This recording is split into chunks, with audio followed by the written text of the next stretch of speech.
Bonjour tout le monde et bienvenue à cette séance extraordinaire du Conseil municipal de la ville de Nicolette du 8 août. Donc, bienvenue tout le monde. Avant de débuter, je prendrai quelqu'un pour faire la proposition de l'ordre du jour qui n'a pas été modifié. Je vais le proposer. Madame Trudel, est-ce que j'ai quelqu'un pour l'appuyer? Je vais l'appuyer. Madame McMahon, merci beaucoup. Peut-être juste avant de vérifier, Maître Loisel, est-ce qu'on a eu des questions? Non, nous n'avons pas de questions. Super. Donc, j'irai tout de suite au point 3, gestion contractuelle. Donc, on a quand même plusieurs points à cet item-là, en commençant par 3.1, licence d'utilisation d'un logiciel de génération et d'automatisation des documents contractuels. Donc, on parle de l'octroi d'un contrat. Donc, vous savez qu'on s'est récemment doté d'un service d'approvisionnement en embauchant une nouvelle direction. Et les besoins de la Ville, bien sûr, de se munir d'outils de travail adéquats afin d'accompagner nos fonctionnaires dans l'élaboration de documents contractuels selon les lois, les règlements et les normes juridiques actuelles, et c'est l'avenir, bien sûr. Considérons aussi qu'il y a un logiciel qui est conçu spécifiquement à cette fin sur le marché. Et il s'agit du logiciel Edilex, qui, après des recherches et vérifications diligentes, est le seul soumissionnaire connu pour ce type de logiciel. Alors, l'autorisation, nous avons reçu bien sûr un avis de synthèse détaillé de notre directeur de l'approvisionnement le 29 juillet dernier. Alors, la résolution est toute simple, c'est d'autoriser l'abonnement à la licence d'utilisation du logiciel d'aide à la rédaction et à l'automatisation des documents de gestion contractuelle. On parle d'Edilexpert, selon les modifications retrouvées de l'offre de service numéro 2105 datée du 26 juillet dernier.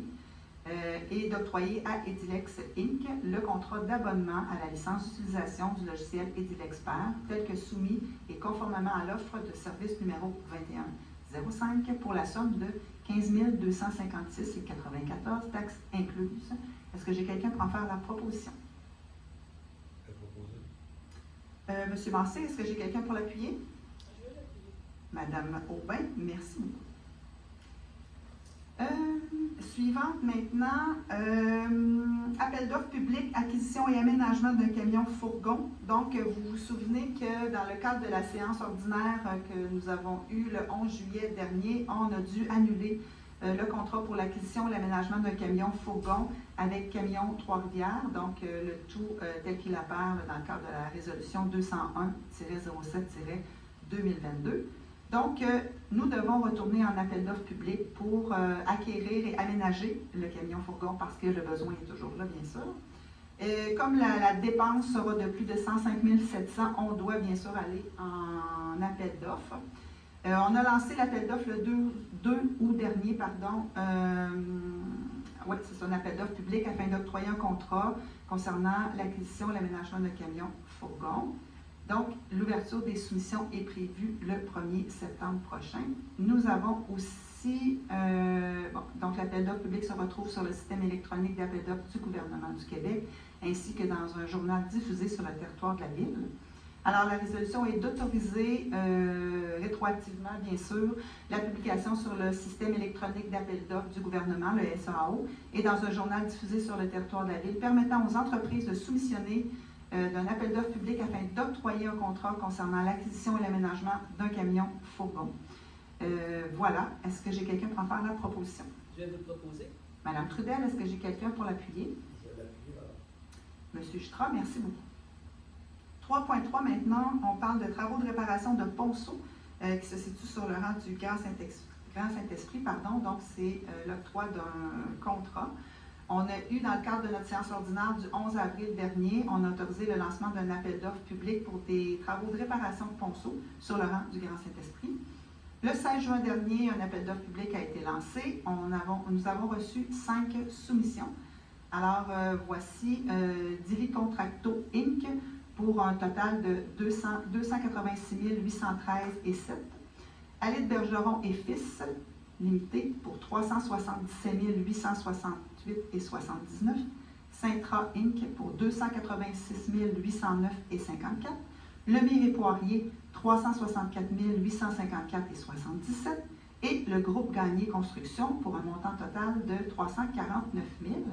Considérant qu'après l'analyse des omissions par la greffière et le chargé de projet de la FQM, Centra Inc. est le plus bas soumissionnaire conforme aux documents d'appel d'offres et aux bordereaux de prix. Alors, la résolution est d'adjuger le contrat concernant les travaux de réparation de ponceau sur le rang Grand Saint-Esprit pour la somme maximale de 286 809,54 taxes incluses en fonction des travaux réalisés, le tout conditionnement au dépôt par l'entreprise des documents exigés à l'article 2.9 de la section I ou 1, parfait, du devis d'appel d'offres, et ça dans les 15 jours de l'octroi du contrat, le tout selon le terme du devis. Est-ce que j'ai quelqu'un pour en faire la proposition?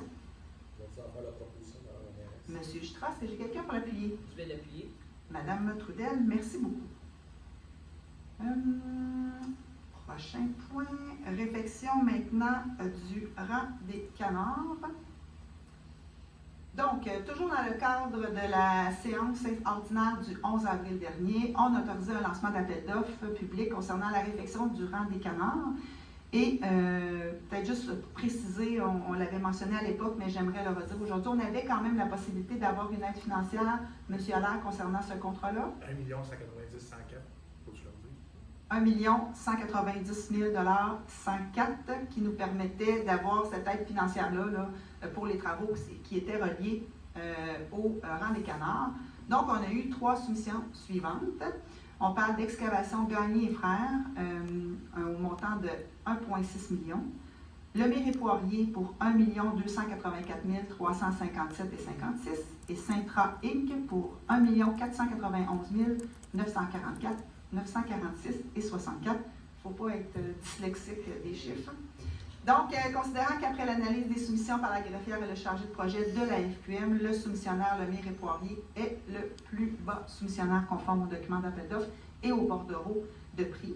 Alors, la résolution est d'adjuger le contrat concernant les travaux de réfection du rang des canards à Lemire et Poirier, Inc. pour la somme maximale de 1 284 357,56 taxes incluses en fonction des travaux réalisés, le tout conditionnellement au dépôt par l'entreprise des documents exigés à l'article 2.9 de la section 1 du devis d'appel d'offres, et ce, dans les 15 jours de l'octroi du contrat, le tout selon les termes du devis. Est-ce que j'ai quelqu'un pour en faire la proposition? Je vais le proposer. Donc, j'ai M. Jutra et Mme Trudel. Merci beaucoup. 3.5 maintenant, aménagement des 3 parcs. Maître Loisel. Oui, alors, dans ce dossier-là, il y avait eu, le 11 avril dernier, vous aviez autorisé le Conseil le lancement de la publication d'un appel d'offres public concernant des travaux d'aménagement de 3 parcs, le Précieux Sang, Faubourg et Jardin d'Anna. Donc, une résolution, la résolution 111-04-2022. Il y a eu un lancement de l'appel d'offres quelques semaines plus tard, quelques mois plus tard, même le 9 juin. Cependant, il y a eu plusieurs addendas dans cet appel d'offres, dont un, le numéro 4, qui a retiré l'appel d'offres concernant le Jardin d'Anna. Malheureusement, pour toutes sortes de raisons, on n'a pas eu le temps de revenir devant le Conseil, et pour s'assurer que le Conseil aurait dû et pu prendre la bonne décision à ce moment-là, vous n'avez pas pu autoriser le changement majeur, qui est d'enlever un parc au complet, et ni pu prendre la révision de l'estimé, conformément à 477.4 de la loi Société des villes. Donc, à ce moment-là, ce qui est choisi, c'est d'annuler l'appel d'offres public concernant l'octroi d'un contrat pour les travaux d'aménagement des parcs urbains Précieux Sang, Faubourg et Jardin d'Anna et d'abroger à toute fin que de droit la résolution numéro 111-04-2022. Merci beaucoup, mademoiselle. Donc, est-ce que j'ai quelqu'un pour en faire la proposition? Je vais faire la proposition. Monsieur Jutra, est-ce que j'ai quelqu'un pour l'appuyer? Je vais vous l'appuyer. Merci beaucoup, Mme Trudel. 3.6 maintenant.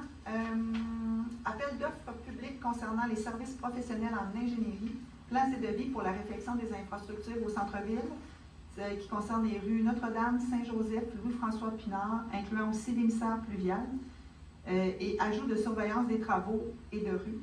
Donc, le 13 juin dernier, on a autorisé le lancement, la publication d'un appel d'offres public des services professionnels en ingénierie pour la fourniture et la confection de plans et devis pour les travaux de réfection qui s'en viennent au centre-ville, des travaux d'infrastructure majeures. Que le Conseil, par le biais de la résolution précitée, a pris acte de l'estimé de la grille de qualification concernant cet appel d'offres. En date du 22 juin dernier, un nouvel estimé a été transmis de la part de l'ingénieur en charge de monter l'appel d'offres, cet appel d'offres. Considérant aussi que lors de la publication de notre appel d'offres le 23 juin dernier, l'objet du devis a été modifié par l'ajout de la surveillance des travaux et par l'ajout de certaines rues, dont Octave Belrose et 12 novembre, ainsi que des travaux pour le bassin versant et régulateur Notre-Dame et station de pompage du 21 mars. Donc, considérant que ces changements-là, en fait, c'est qu'on souhaite autoriser rétroactivement au 13 juin dernier le lancement et la publication sur le système électronique d'appel d'offres du gouvernement et dans un journal, bien sûr, diffusé sur le territoire de la ville de Nicolette, permettant aux entreprises de soumissionner d'un appel d'offres public de services professionnels en ingénierie pour la préparation de plans et devis et surveillance des travaux pour le renouvellement des conduites et chaussées sur la rue Notre-Dame, Saint-Joseph, Octave Belrose, 12 novembre et Louis-François Pinard. On parle aussi du bassin versant régulateur Notre-Dame et de la station de pompage 21 mars. Donc, voilà. Est-ce que j'ai quelqu'un pour en faire la proposition? Je vais proposer. Madame McMahon, est-ce que j'ai quelqu'un pour l'appuyer? Je vais l'appuyer. Madame Aubin, merci beaucoup. Service administratif et trésorerie 4.1, donc résolution pour le ministère des Transports du Québec, transport adapté, Bougibus, on parle de l'aide financière 2021. Donc, le 11 juillet dernier, on a demandé au MTQ d'octroyer une contribution financière de base, processus qu'on fait là, année après année à la ville de Nicolette, donc ce n'est pas une nouvelle procédure, d'octroyer une contribution financière de 218 348 $ pour l'année 2021 afin d'assurer le service de transport adapté par Bougibus pour nos municipalités dans la MRC. Mais on avait oublié quelques petites municipalités là, dans l'effervescence de vouloir s'assurer que Bougibus a ses sous. Donc, on parle bien sûr des municipalités de la paroisse de Saint-Célestin et du village de Saint-Célestin. On avait inscrit les municipalités de Saint-Célestin, donc on sait que Saint-Célestin est divisé en deux. Et on ajoute aussi les municipalités de Saint-François-du-Lac, Saint-Léonard-d'Aston et Sainte-Monique à la résolution. On aurait dû voir ces municipalités-là. Donc, est-ce que j'ai quelqu'un pour faire la proposition de ces modifications? Je vais vous en faire la proposition. Je tiens à préciser pourquoi c'est Nicolet, c'est lui qui sont mandataires pour chacune de ces municipalités. Donc, je vais vous en faire la proposition.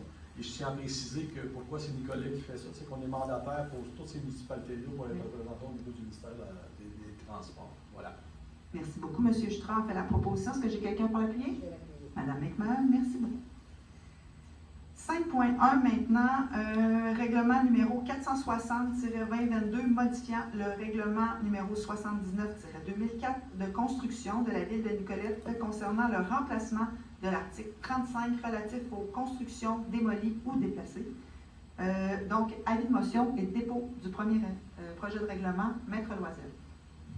Oui, en fait, cette modification de notre règlement de construction a l'effet d'abroger une partie, donc de modifier l'article 35 qui exigeait d'avoir un rapport d'expert d'ingénieur lorsqu'on voulait laisser des fondations ou des murs de fondation aussi, pas juste la table de béton, mais aussi les murs de fondation, quand on voulait les laisser.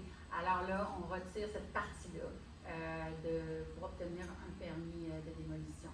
Ça ne voudra pas dire qu'ultimement, quand ils vont reconstruire, il ne faudra pas qu'ils fassent certaines choses, mais lors de la démolition, il n'y a pas une obligation d'obtenir ça pour garder ces fondations. Merci beaucoup, Maître Loisel. Donc, je prendrai quelqu'un pour donner l'avis de motion et pour déposer le premier projet de règlement. Je vais vous donner l'avis de motion. Madame Trudel, est-ce que j'ai quelqu'un pour déposer le premier projet de règlement? Je vais le déposer. Madame Aubin, merci beaucoup. Nous n'avions pas de questions et il C'est que juste la résolution pour l'adoption, vous avez déposé mais là pour adopter maintenant. Donc, OK. Alors, j'ai quelqu'un qui a fait le dépôt. Est-ce que j'ai quelqu'un pour en faire la proposition? Merci. L'appuyer. Merci beaucoup, M. Jutra. Est-ce que ça va, mademoiselle? C'est parfait. Donc, nous n'avons pas reçu de questions à l'avance et il n'y a pas non plus de période d'intervention des membres du Conseil. Alors, je prendrai quelqu'un pour lever l'Assemblée. Un classique, Madame la mairesse. M. Jutra, est-ce que j'ai quelqu'un pour l'appuyer? Madame McMahon? Merci beaucoup. Bonne fin de journée, tout le monde.